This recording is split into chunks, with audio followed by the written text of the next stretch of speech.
Welcome to the Sundays with Wendy podcast, Mary Roach. You are a intuitive consultant. You have given thousands of readings with clients from the United States and Thailand, and your work has been highlighted on several television features as well as various books and publications. Your work focuses on empowering individuals to discover their life purpose. So I am so excited to have you here today. I've been wanting to Thank do this you. with you for a long time. Thank you, Wendy. It was the right time or divine timing and order. Of course, that's always when it happens. So tell us, how did you get started in this work?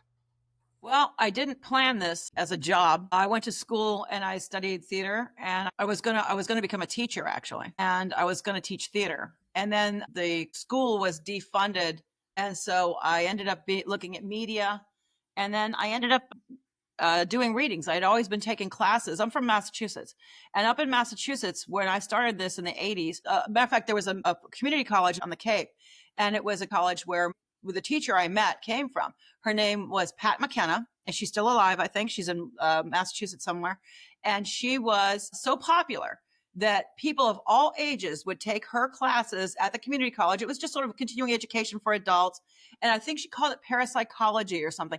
But it was like this class, and one class would be on healing, and one class would be on psychic stuff, and one class would be on other types of topics that would be looking at auras, stuff like that. And she was so popular. And I looked around this class in one of the big stadium classrooms, one of the big classrooms. And there was people who were retired who were taking it for fun. There were young people. I was probably one of the younger ones in there. And there was also everyone in between. And it was men and women. Where I came from, spirituality, metaphysics, astrology was very accepted. At least on Cape Cod it was. And parts of Boston, I think it would be too. But it was that's where it started. And I basically ended up feeling like I was doing readings, and I had a job. I worked in human services. And what ended up happening was I realized I was getting more and more complicated situations with people. And I didn't have the background in psychology to really work with some of the things that I felt I lacked the education to really be as effective as maybe I could be. I would get people with some serious situations. So I decided to go to school.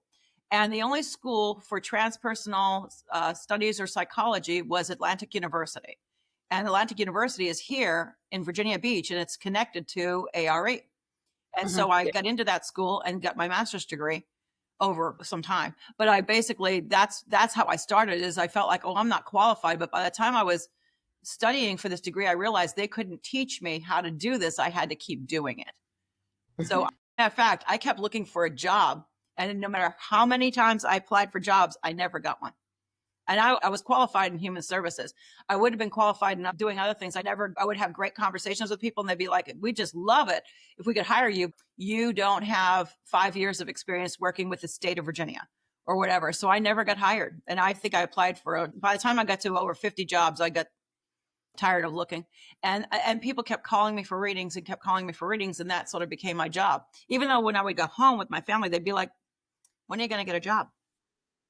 So, but this turned into the job. It was sort of an accident. It wasn't planned, and certainly isn't something you want to talk about at the family reunion. Well, you are so good at it. And one thing I love about you is how grounded you are. Well, You it's know, because when I'm a when you're Taurus. well, yeah, We're yeah. very grounded. No, but it makes it so real. And I had met you over 8 years ago, so it was a few months after Ben had passed, and I had a wonderful therapist at the time, and she was wonderful because she was intuitive. And I think we knew that there was only going to be so much we could talk about grief, and she suggested I come see you. And I have still have that tape of that session. But for me, it was wildly healing. And really, I think changed the trajectory of my grief. Well, I'm happy to know that was what happened, because that's what the job really is. If it goes well, that's what I would be trying to do, is to help somehow overcome stuff. I mean, people come in, the type of readings I do are life purpose, spiritual lessons, soul patterns. But what's interesting is, like in your situation, you had Ben, and and he went to the other side, and that's part of your purpose. I feel like I've met so many people who are not physically in their bodies, but they're really cool people. It's funny to talk to people on one level where they're showing up and they've got their jacket and their purse and they're physically present. And then there's the other group that's hanging out on the other side, and they're not as dressed the same way. They look different, they're more ethereal.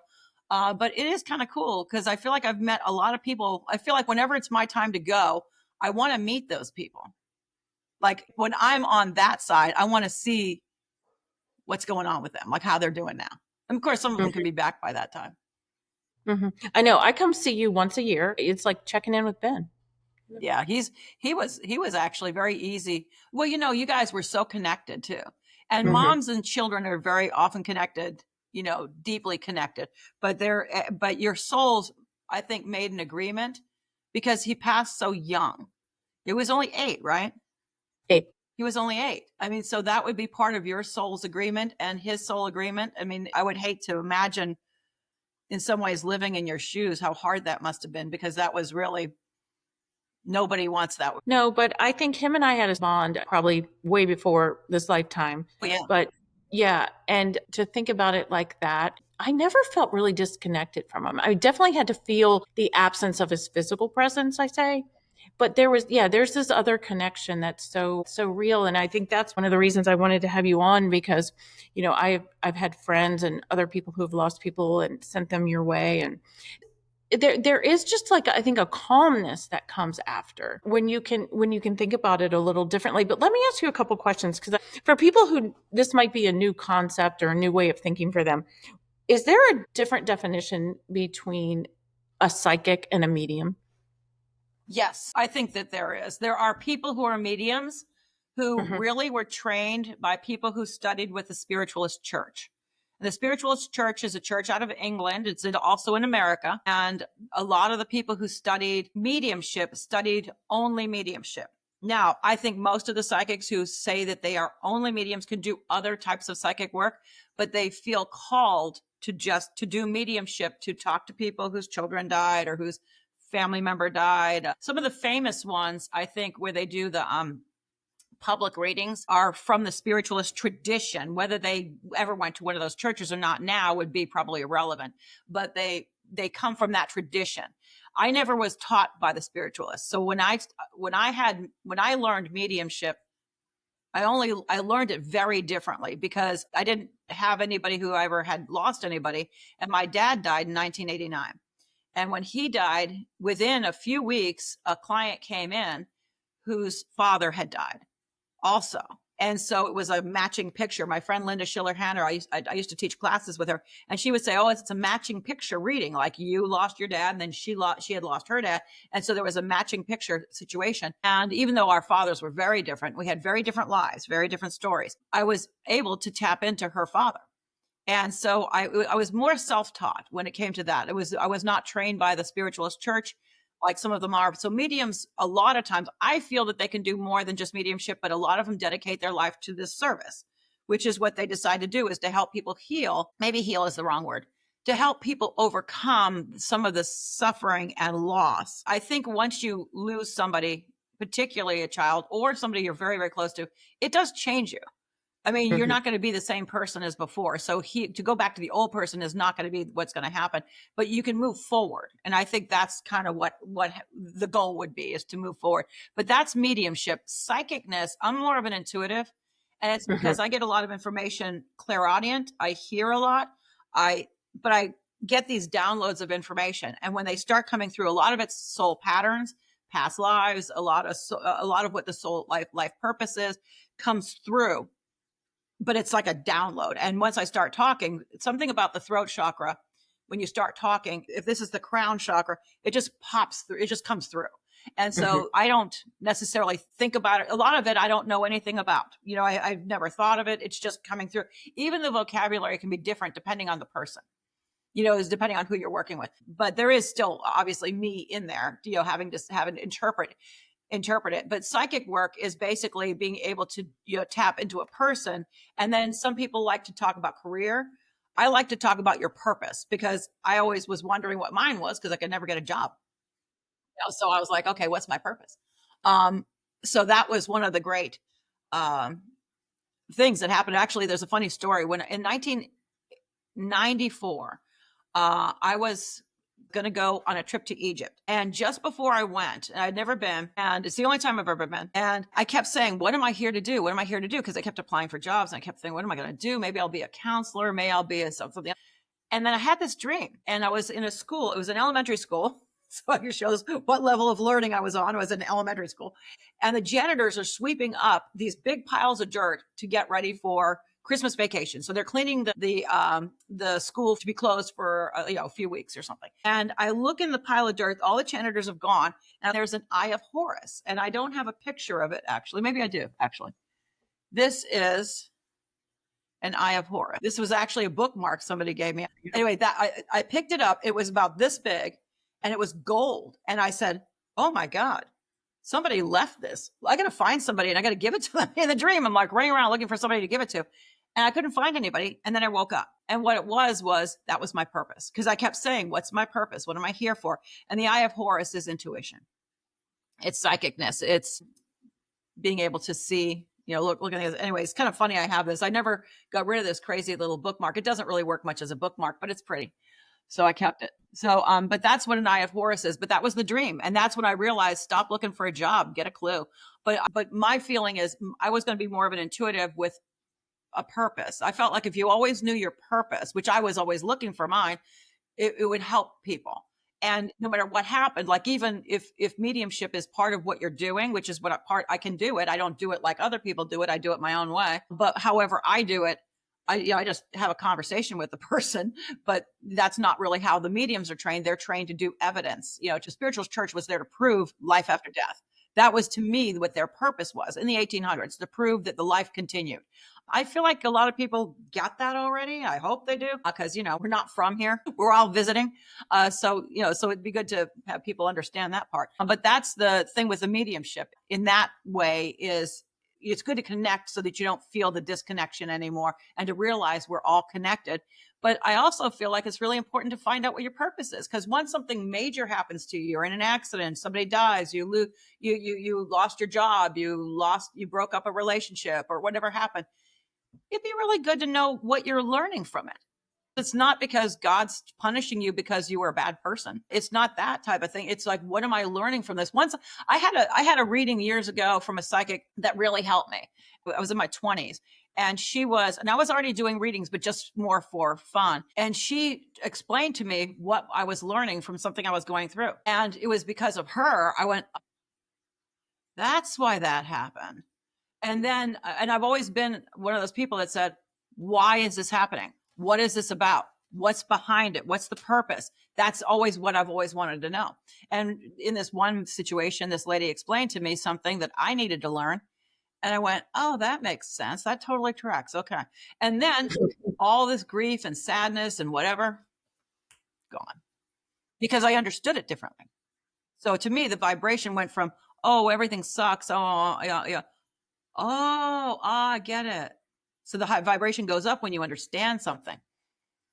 Yeah, it really is interesting. Like, even as I sit here, who would have thought, because of Ben's death, that I would be interviewing people on a podcast? I mean, I never would have dreamed it, but I am very grateful that our story is something that people want to hear and know about, but it also has another layer where it's helping other people. I think Ben's helping you with the technology. I think so. I think he helped us today. We were a little hung up before we got on this morning. Yeah, from the other side. And I've mentioned this too. My ex-husband was a big radio guy. People really know him for his restaurant, but he had a whole nother life where he was an amazing radio personality. And so he's on the other side too. Yeah. Yeah, he was a morning show guy. And he was great. He had amazing pipes. So I just feel like their energy is with me. But do you see how his path had something to do with like something that he had, you had to learn, and you became the gift he had, you were able to develop yours because maybe over time you were exposed to it? Sometimes I think people marry people for, or have siblings. There's something in there that they've got that you need to develop. That's cool. Yeah, it's kind of fascinating. But you've helped me unlock all that over the years. So thank you. Well, I'm glad you're doing well. I'm glad you're doing this. This is really cool. It beats accounting, doesn't it? Yeah, I mean, I'm still doing accounting. I'm still in finance. Okay. But no, one feeds the other. A lot of my connections here on the foundation side have really crossed over. The worlds kind of have collided.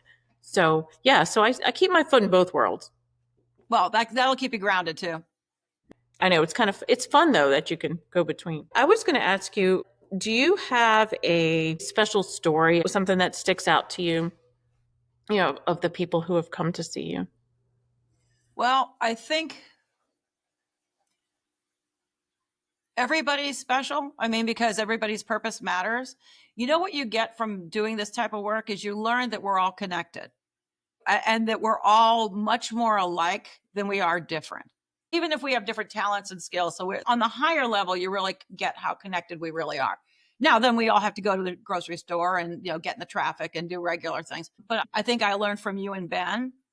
I think I've learned from other souls who've left, because I've met people who've lost children, and I feel like some of them, a lot of them are old souls. And what I mean by old souls, all souls were made at the same time. There's no, not one wasn't made before the other. But some people incarnate more and they learn more and they do more with their lives when they're alive. And my feeling is a lot of people who go through really traumatic things, like the loss of a child, it always impacted me. The idea of losing a child was always difficult. But by the time I met you and Ben and other people as well, but by the time I met them, I had my son. See, before that, I was doing readings before and I hadn't had any children, but I had tremendous empathy for people who had lost children. And I met a woman who very early on who forgave people in her life, even though she lost a child. She was a very high spirit, like a very evolved spirit. I could see how she was loving and forgiving and always helping people. I actually met a few people like this. And so that's the feeling I get, is that people who choose this path before they're born, your personality would never pick this, but your soul chooses this for you. And you and Ben obviously worked on this plan before you came in. My feeling is that they're here to teach the rest of the world something. And everyone's playing a role. And so like you and Ben had your purpose together, but I think that the souls who go through the hardest things are the most evolved. I think that they're the ones that are here to help humanity heal and understand what they're really here for. And that's probably what everybody who's probably gone through the loss of a child or a really painful loss, I think we're all working on faith and believing that we're not just physical beings, but we're actually spiritual beings having a physical experience. I think that's hopefully coming through to people eventually. But I think the world has grown up a lot since I started doing this. I started in the 80s. Again, I came to school and I got the master's degree in the psychology, transpersonal studies. And that was, it was a good degree to get. We talked a lot about the history of this type of thing and religion and all kinds of spiritual philosophies. But, it's meeting people is where I've really learned. But the whole vibe is, I think I've learned a lot from everybody. But I have noticed that people with the hardest paths, that if I hadn't done readings, I would be like, oh, I feel so sorry for that person. Oh my God, that's so terrible. But because I do the readings, I understand that soul is so evolved that they can deal with this. They're designed. They, like you were designed. You had the faith within you. You and Ben were already connected. You maintained your connection, and even though he wasn't in a body anymore, you understood that he was still present with you.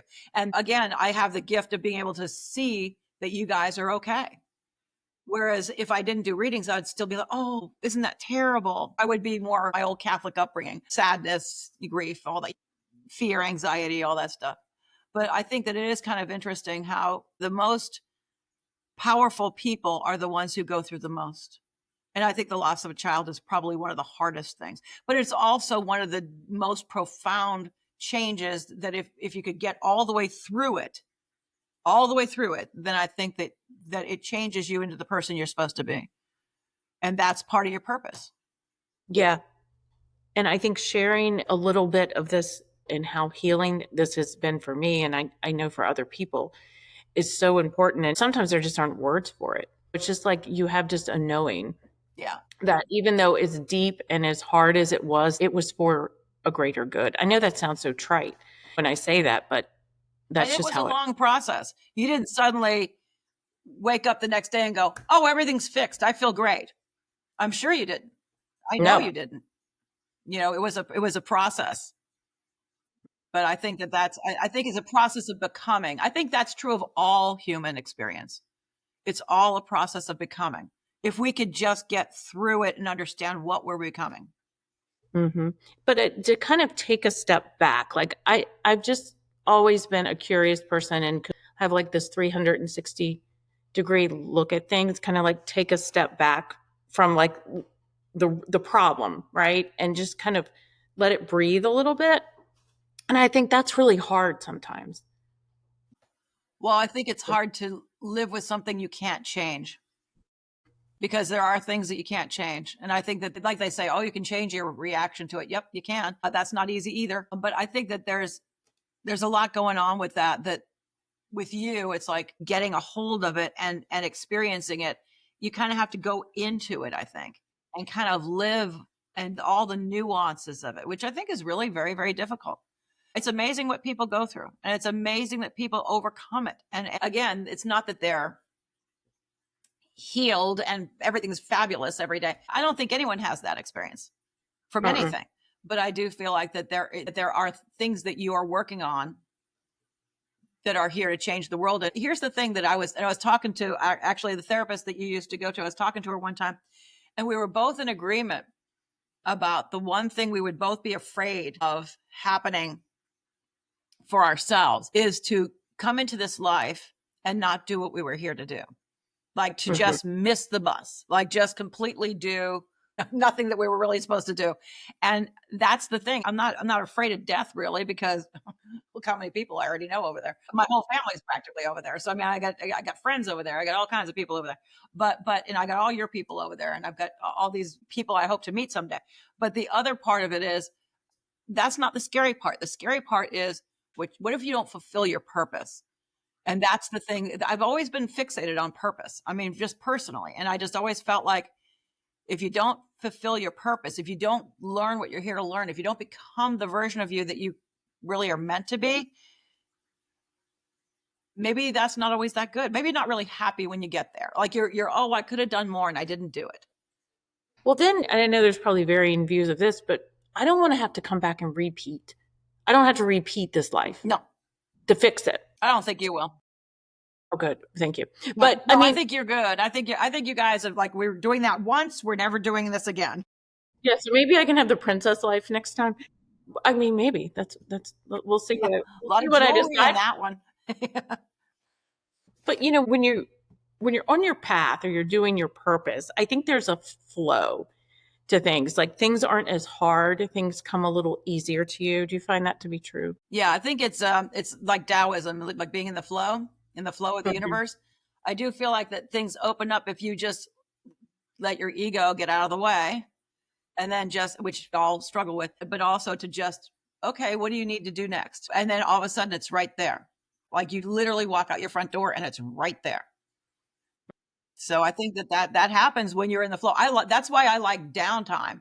I can get overscheduled and busy. When I'm in the flow is usually when I'm not overscheduled and over busy. That's when you're in the flow. You kind of know what you're supposed to do best. You feel peaceful, like oh, I'm doing the right thing. This is working. It just feels like it's a fit. I think it's called fulfillment. I mean, lately I felt much more in the flow. I think I've had times I was in the flow, but now it just feels more the norm Yeah. Well, we're in the Aquarian energy now. Finish with that. other people too, right? Everybody's waking up. What the hope is the world is waking up now. Hmm. That's what everybody's going through so much difficulty for, I think, is for the awakening. And it's not some drama thing that you're going to go in some spaceship. It's none of that nonsense. It's your own awakening of your own connection to the universe and what you're here to do, and that you're connected to everybody else. And one thing you said about what's an interesting story.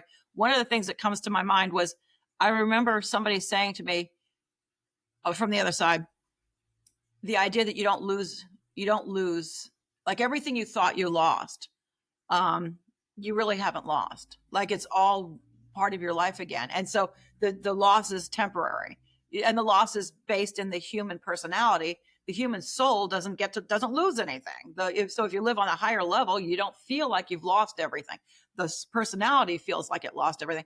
But somebody was telling me, he was saying, I feel like everything I lost came back to me.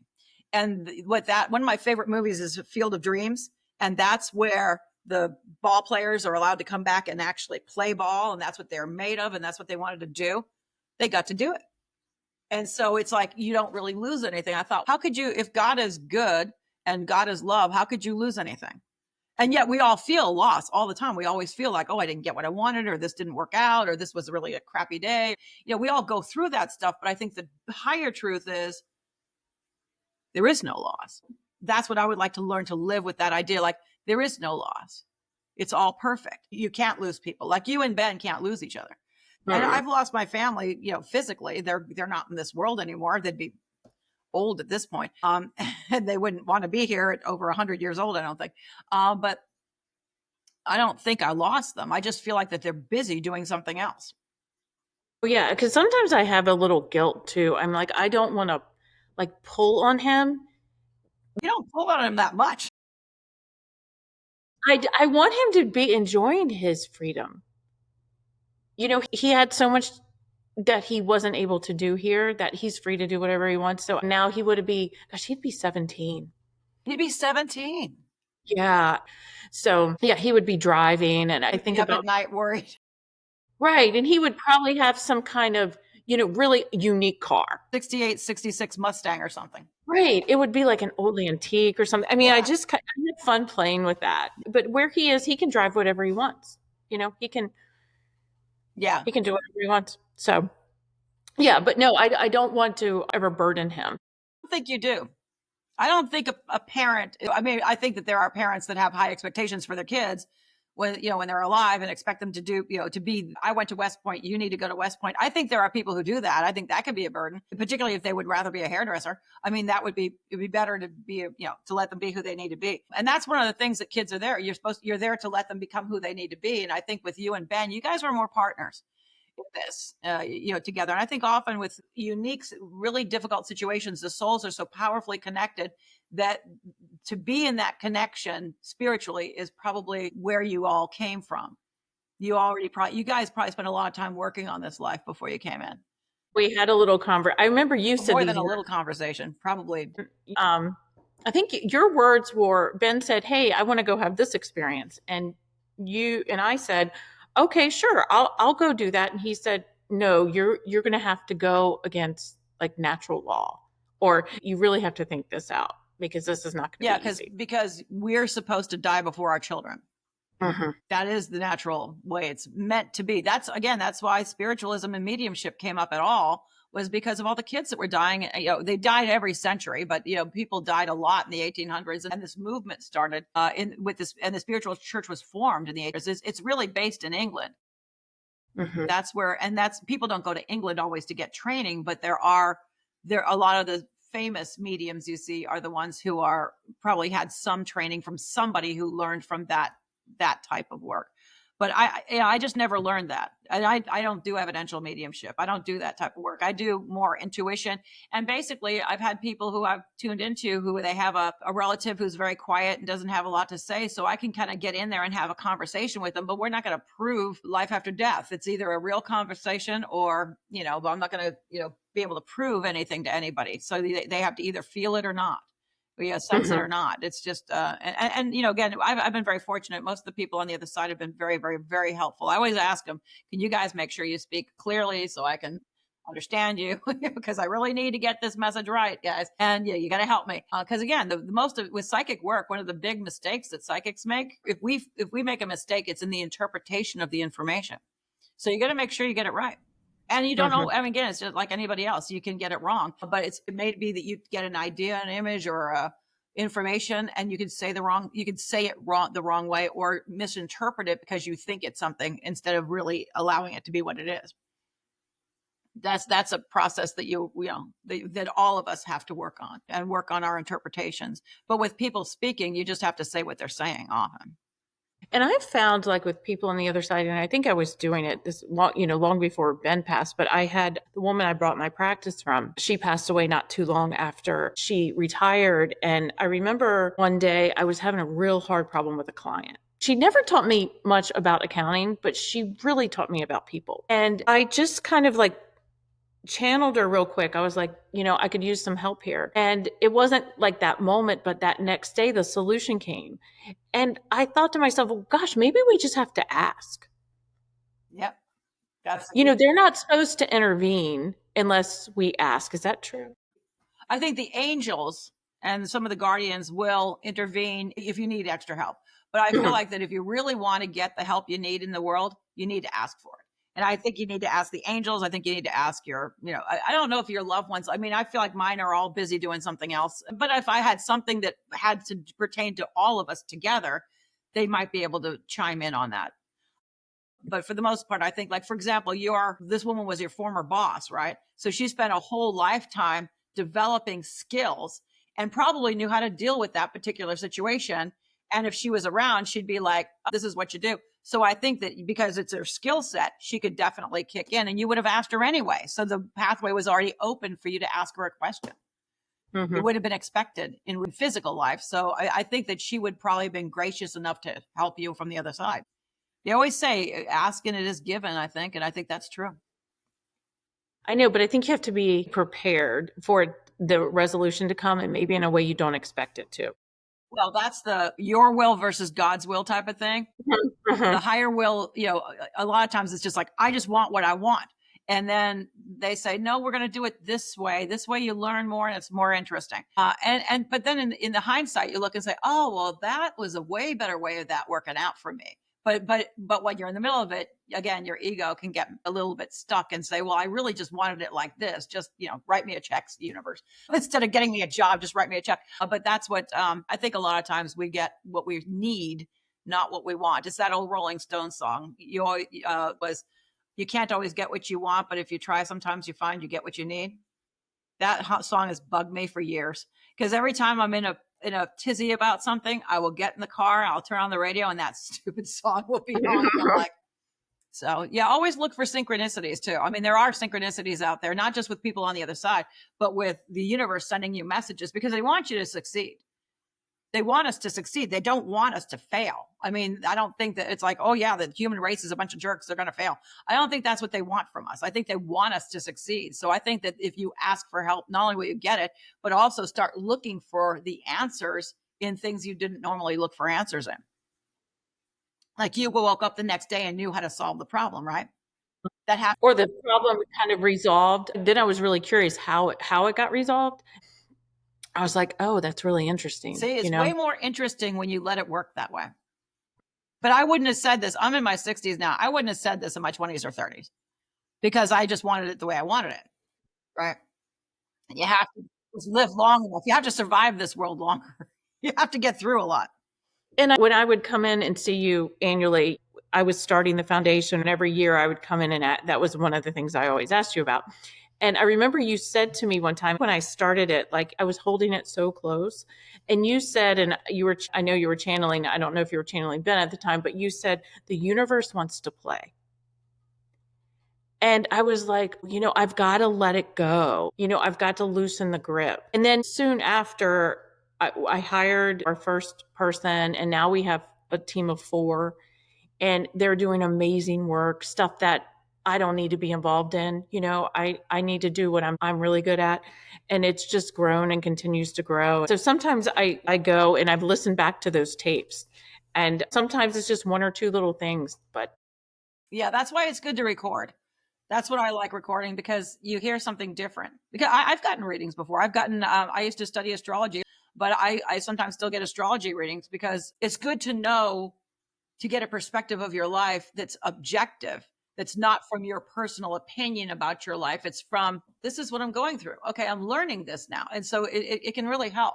So I think readings are really good, but I like the recordings because I think it gives you something to work with. I know some people who don't like recording, but I just never could imagine not recording it. yeah, because sometimes I don't listen to them right away. Maybe I wait a month or two. Oh, you can wait a year or two. I've listened to readings from the 80s and there was a lot in them. But most everything is really spot on. When I go back and listen, I'm like, yeah, that's pretty much about right. And then, sometimes when I leave, I feel like I'm pretty intuitive, but I think the information that comes through, it doesn't always like shock me as a big revelation. It's just a confirmation. That's what it should be.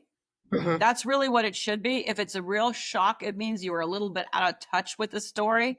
which is okay. Because like when I was in my 20s, it was a real shock for me to learn, oh, I was learning something. Oh, okay. I didn't think that way at the time.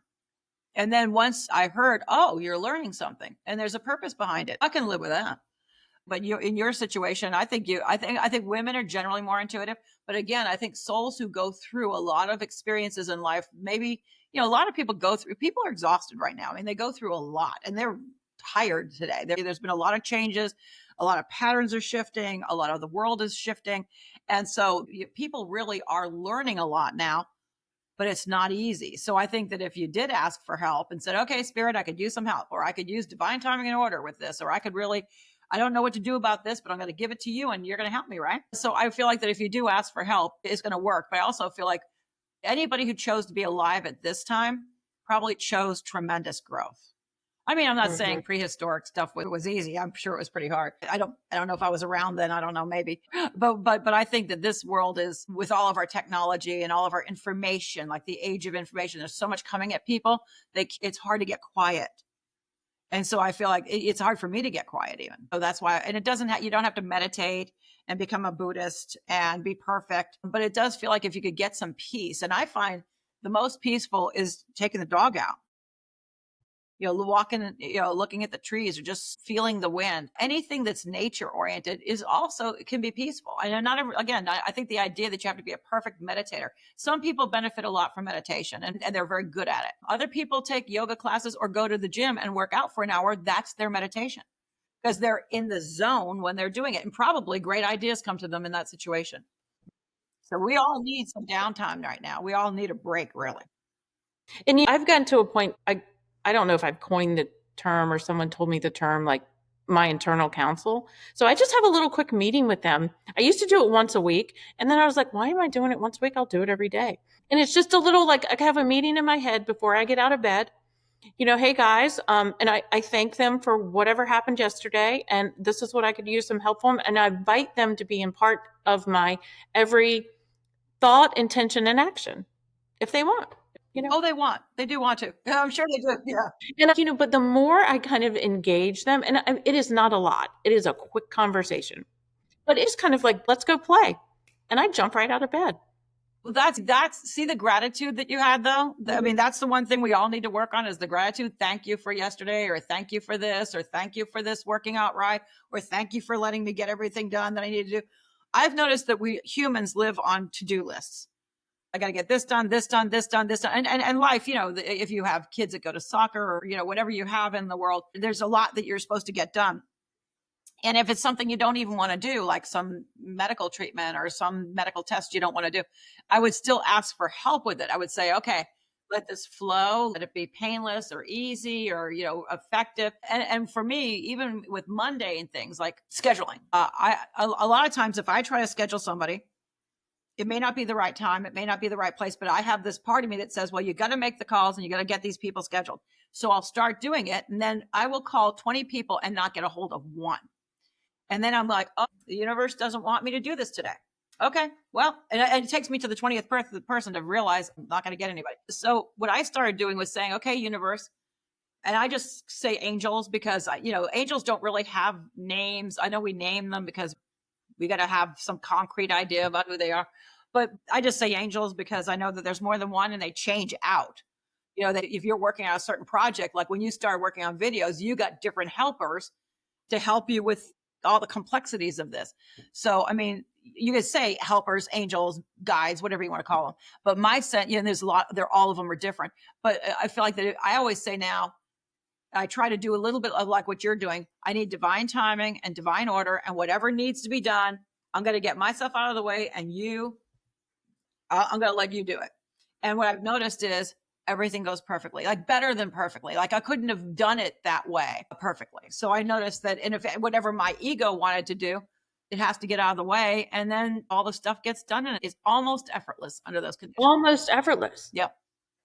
Yeah, there's an anxiety with having to do all this stuff. But then when I realized, it's the universe is playing along with me. I don't have to like do all this stuff. And we're all taught we're supposed to do something, always be doing something, and then being is the thing. See why this happened to you?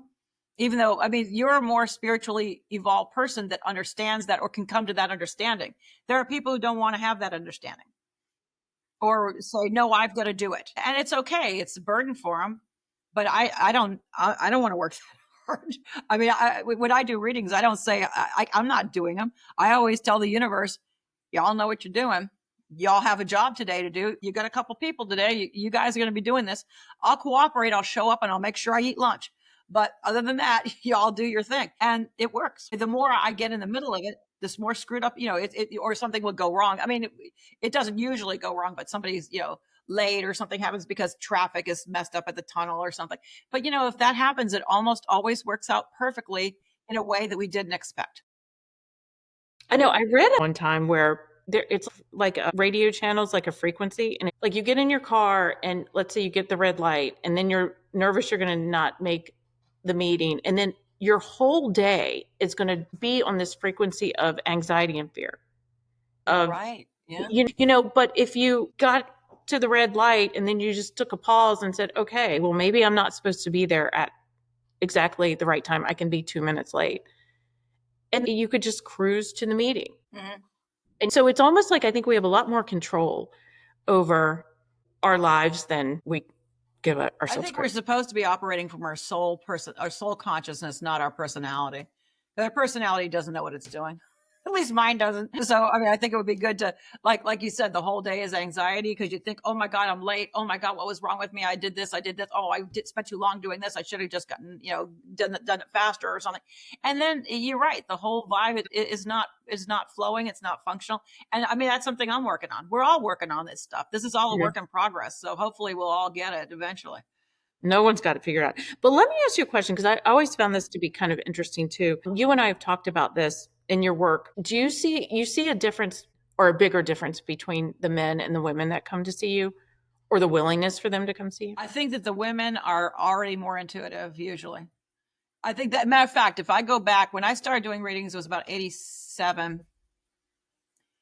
And I will say that around that time, it was only women. And it was, I knew a lady that would say, come to my bed and breakfast in Vermont. And then I'll get some of my friends together and we'll do a little thing and you can have dinner with us or we'll give you a room and you can hang out in the hot tub. But you can do readings this day and this day. I will say the women were tremendous helpers, like supporters, givers. They were always the ones that sort of would think of these things. And so I noticed that the women were probably the ones that were always leading these conversations. The women were always a little bit more open. There were men that were involved with ARE because I started working with ARE in 91 because I was a student at the time. I came down here to take classes and I did meet some men that were pretty spiritual, that were pretty cool, that were pretty involved, but they were involved with ARE. So they were much more open-minded. They were studying it. My opinion is, and this is not all the men I've known, but I think sometimes the males tend to intellectualize it a little bit more, whereas the women are feeling it more. So to me, when I teach intuition, it's about feeling. It's the heart center that we feel more. Yeah. And again, some men, I'm sure they feel plenty. There are males that I feel like in past lives were probably ministers or monks or devout Buddhists or, we're spiritual people. And so they're just trying to find a different way to understand their spirituality this time around. I think the women are too, but the women, I think just because of what they've been through, and women have not traditionally had a lot of power, a few queens here and there, but most women were not queens. So I think that idea is that women have always had to be more intuitive because they were more tied into the family, to the children, to other people, to supporting. I've been tremendously supported by women more so than men. It's not that the men were against it. They just were different. But the women would say, oh, well, I gave your name to these people. The women have always been the real supporters, even now probably. But I will say more males are open to it. And this I has think really changed. And when I first came here, I never told anybody what I did. Matter of fact, I still really don't because I had a really nice lady who used to do my nails. And once she found out what I did, I think it intimidated her. And it seemed like weren't on the same wavelength anymore. I guess I just wasn't that comfortable with it anymore.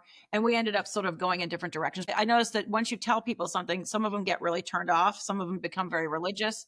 Some people become judgmental. And so I just stopped telling everybody what it was. I don't talk about it. because it's Yeah. never really served me that well. No, that's interesting too, because when I first started exploring these things, like with you, and I became a Reiki master, I became a reverend. I mean, I was doing all of these things, and I'm glad I've done all of them. But I wanted to talk about it because it was so powerful to me. But then I got to a point where I was like, no. So now I only do these things and these types of interviews, or if I'm asked. And I feel like that's when it's going to serve someone the best. So me talking about it openly to my sister's best friend or whoever, right? They might not need to hear it, right? Yeah, Or and care. everybody's on their path. If their path is to be a certain religion where they believe a certain way, Yeah. I think that that's their path and you have to respect that. But I don't think we need to expect everyone to think the same way. No, but I do find it does spark, I feel like, an innate curiosity in people when they do ask. It does seem like they want to know more. I think that you're in a good position to ask and talk about this and share it because your experience is authentic. You're a Hmm. mom, your son got sick, was it neuroblastoma? Hmm. And he passed eventually after treatment. And that is a story that I don't know how they know that about you, but somehow they may sense that or they may know what you went through. But what you're saying is going to be respected. They're not going to always respect somebody who says that they're a psychic or an intuitive. So I'm not going to reach all the soul groups. You're going to reach a lot more because your experience is undeniable and real and true and authentic. So therefore, you're in a position that you could reach people that other people can't reach. But in all the things I've sought out, and there's been many, it all goes back to becoming who you are and intuition. Yeah, intuition is, I used to say it was a birthright when I was teaching it. Everybody Hmm. has it. And basically, I used to say, if you have a pulse, you're intuitive. Not everybody is clairvoyant. Not everybody is clairaudient. Not everybody is clairsentient. These are clear feeling, clear sensing, clear hearing. And not everybody's naturally intuitive. Sometimes they're really intellectual and they think about things and process it and think about it and think about it. Well, I think about lots of stuff. I mean, I'm definitely a thinker, but at the same time, I also, and I process things forever. Ask my husband, he can't stand it. So that's the type of thing that, I do process, but I've noticed that when I am in a loop, if I can get out of the loop and go to just the intuition, I mean, the trick is using it for yourself. That's what we're all doing. We're all trying to use it for ourselves. I happen to have this skill. I'm pretty sure the skill came from some other lifetime. It's weird how this became my job. I was a very middle of the road, average, person, Irish Catholic type of thing. So I'm just saying nothing about my life was, somehow metaphysical. But the crazy thing is I was just going through pictures and I was going through some old pictures and I found this old picture of me in fourth grade. We lived in Hawaii and Hawaii was just a breath of fresh air for me because I was a very anxious child. I was a very hyper. I was basically, I was super sensitive and I was like empathic and sensitive, but nobody knew those words back then. And so I was afraid to do stuff, and but we, afraid to. I would hide practically behind my mother. But then, as I got older, I realized, okay, you got to learn to deal with things. My parents would be sort of like throw you in, like you got to go to school, got to get Hmm. on the bus. This is the '60s and the '70s. You got to go grow up. You got to get on the bus. You're not staying home. So, I mean, I think what ended up happening, at least for me, in this thing, we had this little respite in Hawaii for 3 years.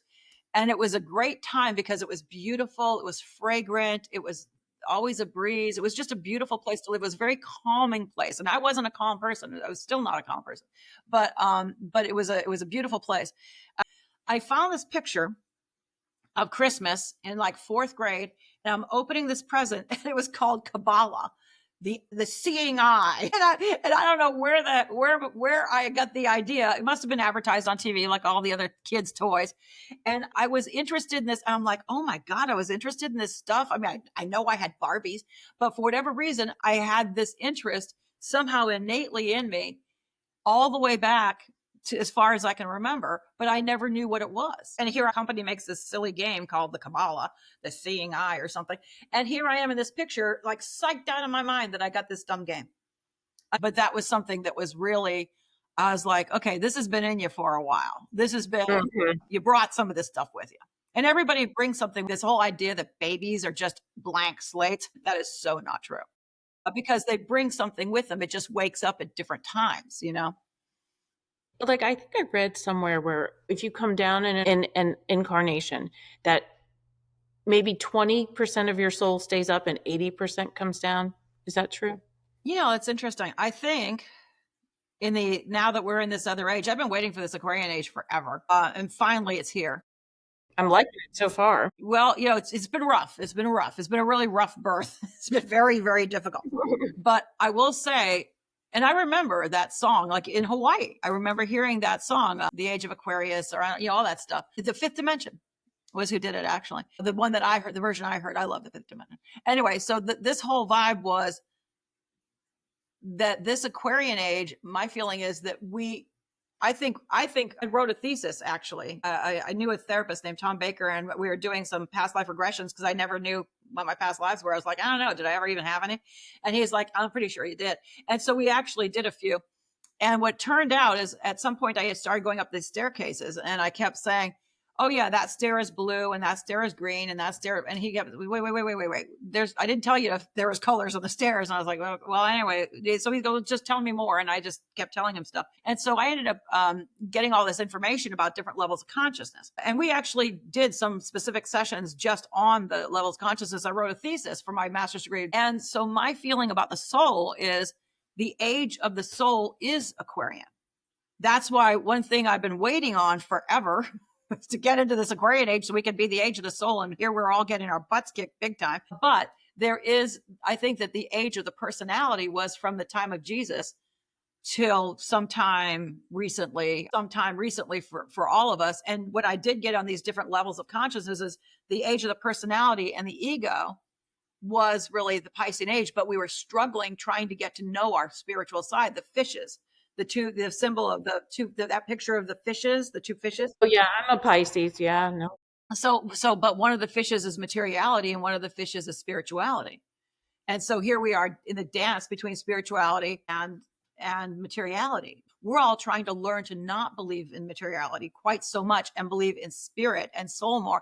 So the age of Aquarius to me is what we're doing. And the age of Aquarius is the age of the soul. So the soul to me is downloading more into our consciousness if we let it, if we want it.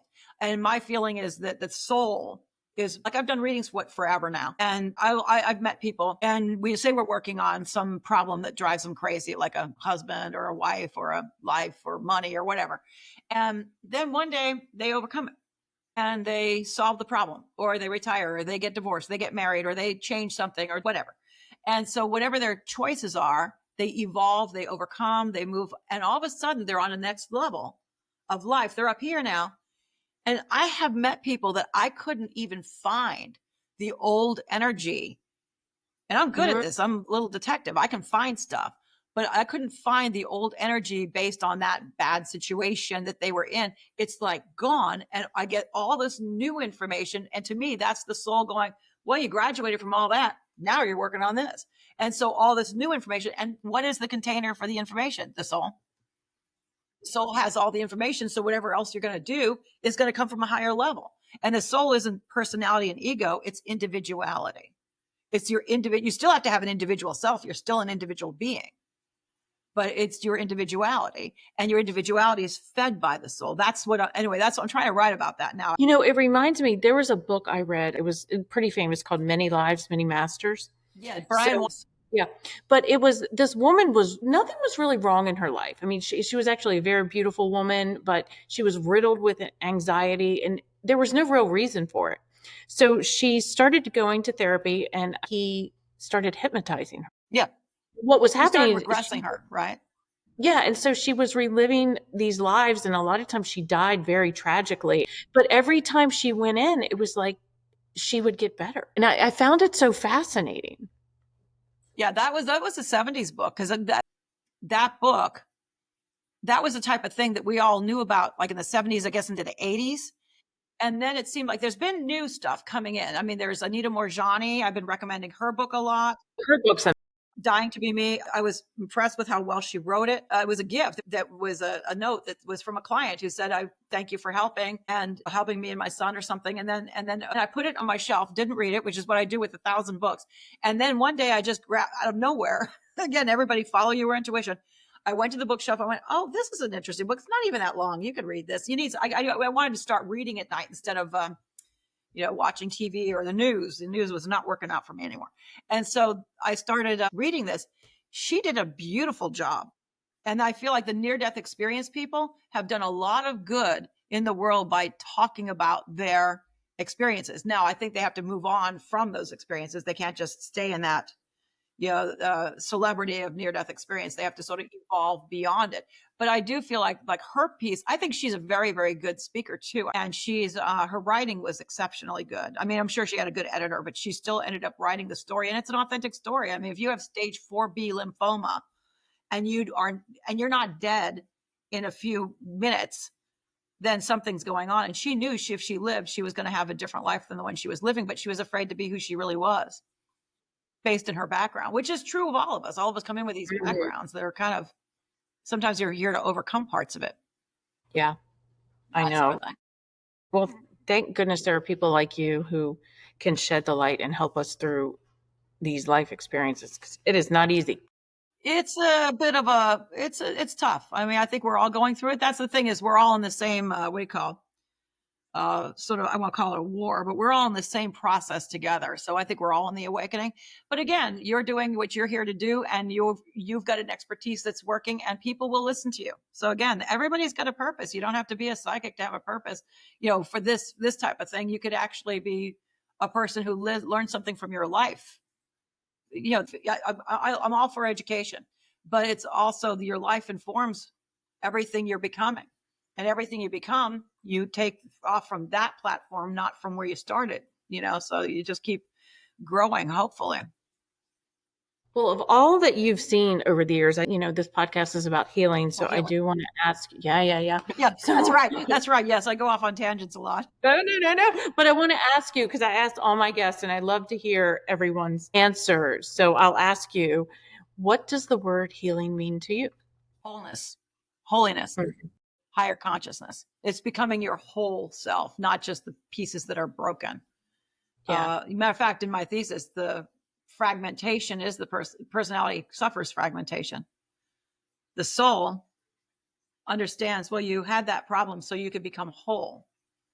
And then on the highest level, it's holiness. It's You say that so beautifully. on the oneness level, everything that made you is valid and worthy. And so Mhm. it's holiness. So that's the highest level. So healing is something that I feel like that, to me, healing is sort of a relief. Matter Mhm. of fact, I had a psychic, a kind of well-known guy. He was medium, actually. And I got a reading from him, and he was talking to my mom, I think. And my mom was real quiet. So she said like nothing, like I'm not nothing, but she said very little, because my mom was always sort of an unassuming, really sweet person. And she just didn't say much. And he goes, was your mom a real quiet person? I'm like, oh yeah. And she was a reader. She was a thinker. But he's talking to her. He goes, I got to say something. He goes, you think you're a teacher? And I said, yeah, I think I'm a teacher, because I was going to be a teacher and I missed the boat, missed a couple of boats. And now I've been teaching psychic stuff. And he's like, yeah, but your identity, you're not here to be a teacher. He actually said this. He said, you're a healer. And I said, oh. And I thought, well, I never took Reiki, so I don't know what this guy's talking about. But what he was talking about was healing with words. Mhm. Healing with concepts, healing with information, healing with ideas. But of course, I was taking him literally, like healing would be in the medical profession, or healing would be something that was physical. And to me, it's like, oh, spiritual healing, psychic healing, healing of the psyche would be something that words can help. So he actually said that. And I thought, that was a really valuable piece of information, because the whole time I thought, definitely a teacher, because it's a natural fit for what I think my skills are. But it was kind of funny, because he goes, no, you're a healer. And I thought, well, that's why I can't get out these readings. I can't finish these things in an hour. It takes more than an hour to heal. So I think that's one of the great ironies of healing. I think healing is probably more my purpose, but I wouldn't have believed that 20 or even 20 years ago. I would have thought I was here to do something else. But I think that the information and getting out of the way and letting the souls interact, or letting people find their direction and purpose, I think that can be healing. And it can also be kind of a relief to look at a past life and realize, oh, that's why, like I was adopted. And so people would say, well, that's why you were so anxious. You were super, you were abandoned. You were in a foster home.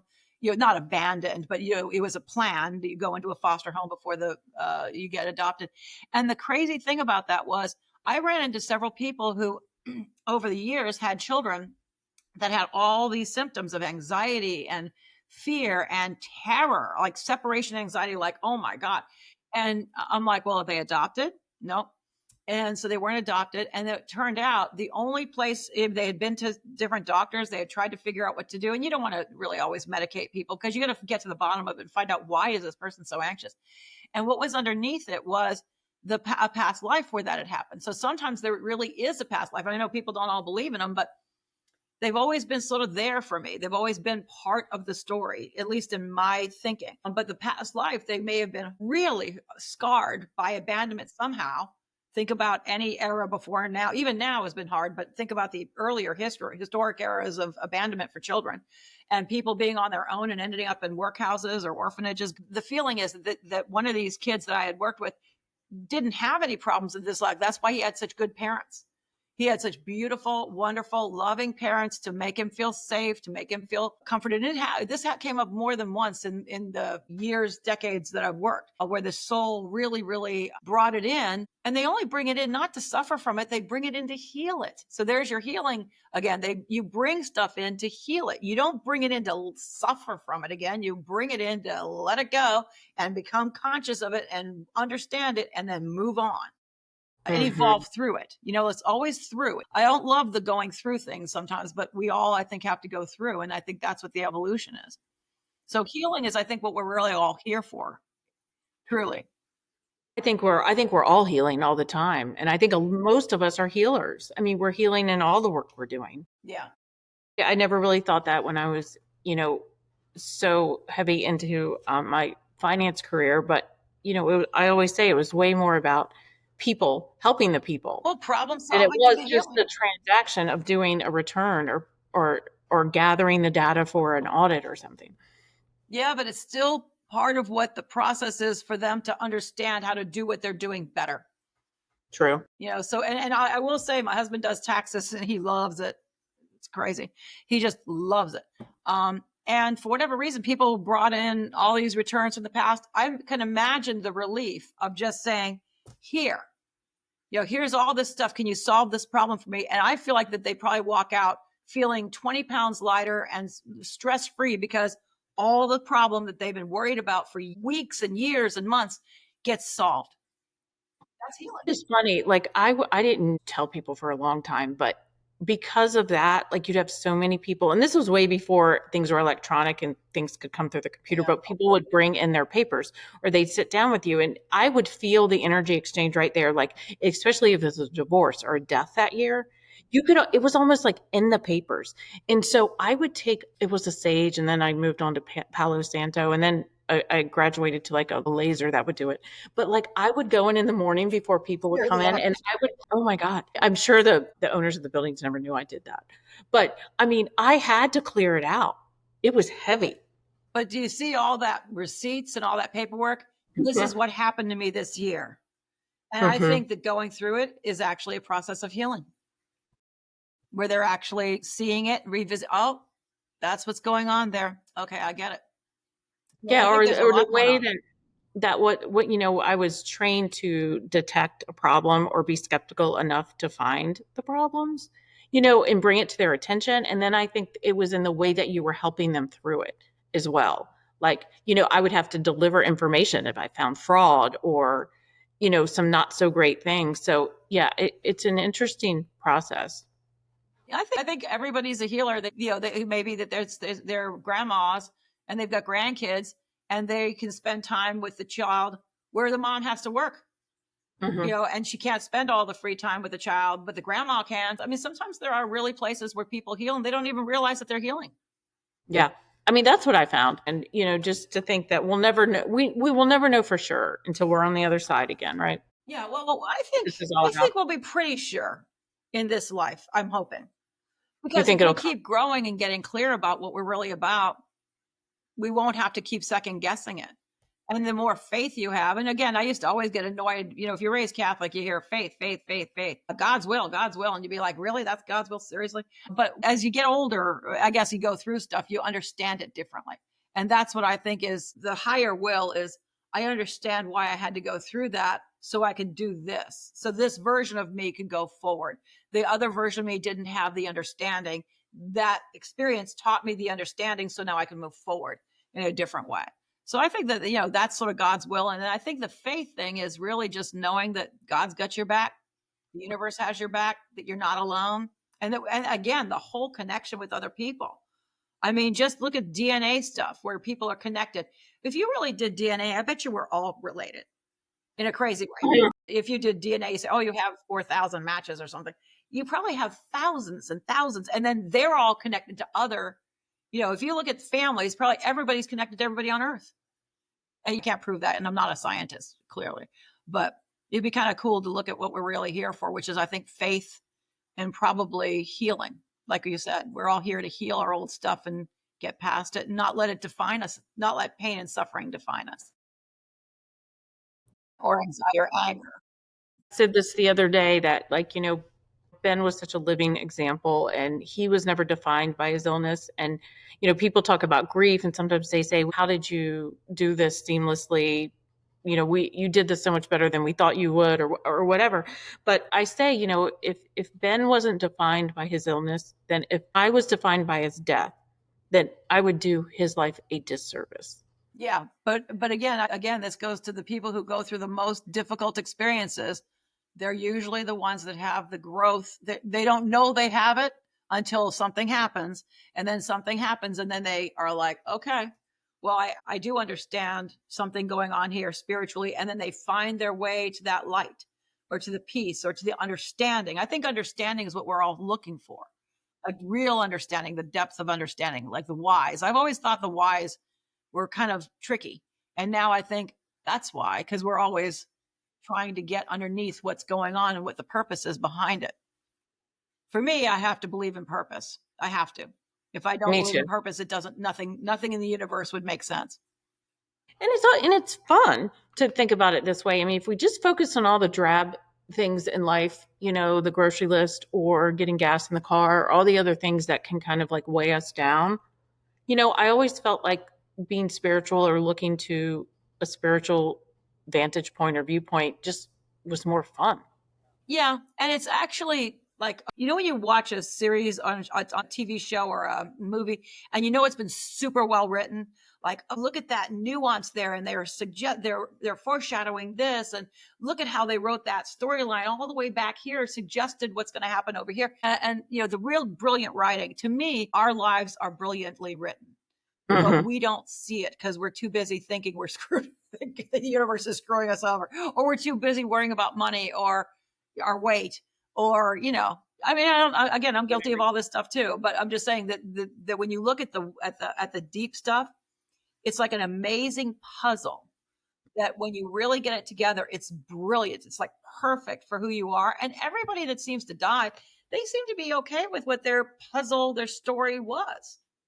My major in school was theater, and I worked with a bunch of theater companies, and we briefly had one. But the interesting thing about the theater was it was all storytelling. It was all stories. Well, all readings are people's stories. That's all it is. Some of the stories are more intense. Like your story was pretty intense. I mean, for whatever reason, it's hard to forget the intense ones. Hmm. Again, when you tune into people, again, you remember things, or your soul remembers things, and things come back to you. But but the things that's fleeting, even sometimes the clients will forget something. Yeah, that was happening a couple of years ago. I'm past that now. I'm over here. So I think that, but with this is a defining part of your life. You and Ben are still working together, and he did a good job. He and my son working on the tech to get this thing Just together. I'm sure your ex-husband had a hand in it too. yeah, they are probably. But I think we let them. Do you know what I mean? We didn't try to like fix it ourselves. Yeah, well, yeah, I just get out of the way when it comes to technology and let somebody who knows what they're doing work with it. I keep hitting the same button over and over again, hoping it works. Well, I am so glad that you followed your sole purpose and have, because you help so many people. Well, thank you, and I'm glad we met. I met Ben through you. I know. It's always fun. Always fun when I come and see you. But if there are listeners out there who want to get a hold of you, what's the best way to do that? I use old school. I use a phone, not Uh-huh. a cell phone, a regular phone. And so I have an office line. Well, you have it on your website, don't you? Okay, yeah, www dot Mary Roach Intuitive, maryroachintuitive.com. So yeah, there's a phone number, and basically just leave a message if people want, feel like they need something. I usually take appointments in January and June, but I usually have openings or cancellations, or usually if I like God do the schedule, they usually get people in that need to get in. Well, I'm so grateful. Thank you for coming on. And this is such meaningful work you're doing to so many people. Yeah, same to you. Thank you. All right. Until we talk again.